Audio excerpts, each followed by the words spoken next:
माघ मास महामुनि लोमश कहने लगे कि जिस पिशाच को देवद्युति ने मुक्त किया वह पहले द्रविड़ नगर में चित्र नाम वाला राजा था।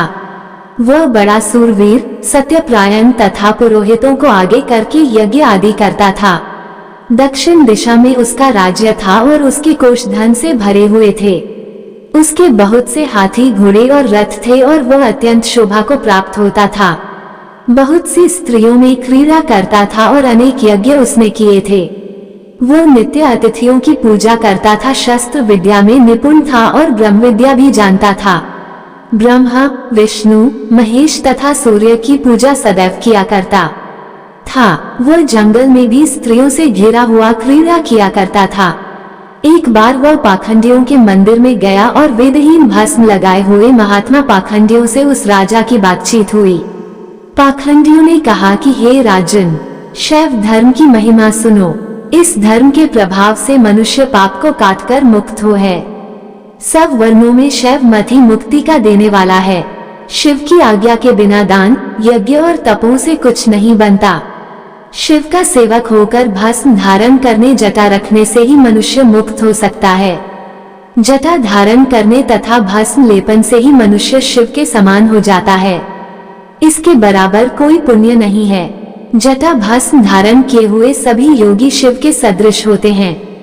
अंध, जड़, नपुंसक तथा मूर्ख सब जटा से ही पहचाने जाते हैं। शूद्र वर्ण के शैव भी पूजनीय हैं। विश्वामित्र क्षत्रिय होकर तप से ब्राह्मण हो गए, वाल्मीकि चोर होकर उत्तम ब्राह्मण हो गए। अतः शिव पूजन में किसी बात का विचार नहीं करना चाहिए।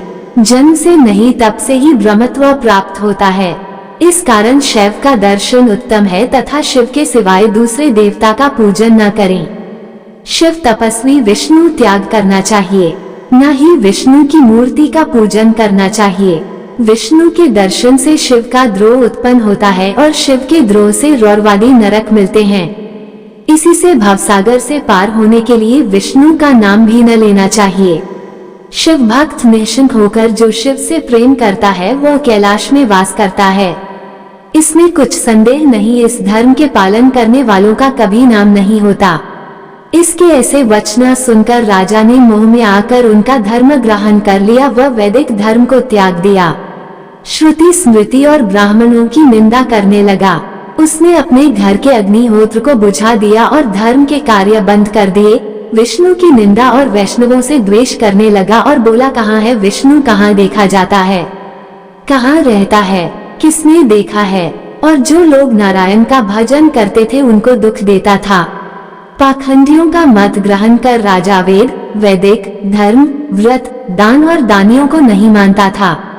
अन्याय से दंड देता वह कामी राजा सदा स्त्रियों के समूह में घिरा रहता और क्रोध से भरा रहता। गुरु तथा पुरोहितों के वचनों को नहीं मानता था। पाखंडियों पर विश्वास करता हुआ उनको गांव, हाथी, घोड़े और सुवर्ण आदि देता था। उनके सब कार्यकर्ता भस्म धारण करता और मस्तक पर जटा रखता था और जो कोई विष्णु का नाम लेता उसको वध का दंड दिया जाएगा, ये ढूंढी पिटवा दी थी। उसके डर से ब्राह्मणों तथा वैष्णवों ने उस देश को छोड़ दिया और दूसरे देशों में चले गए।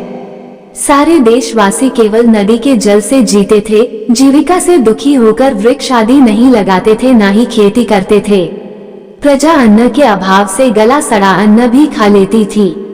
आचार विचार अग्नि क्रिया सबको छोड़कर काल रूप की तरह वह राजा शासन करता था।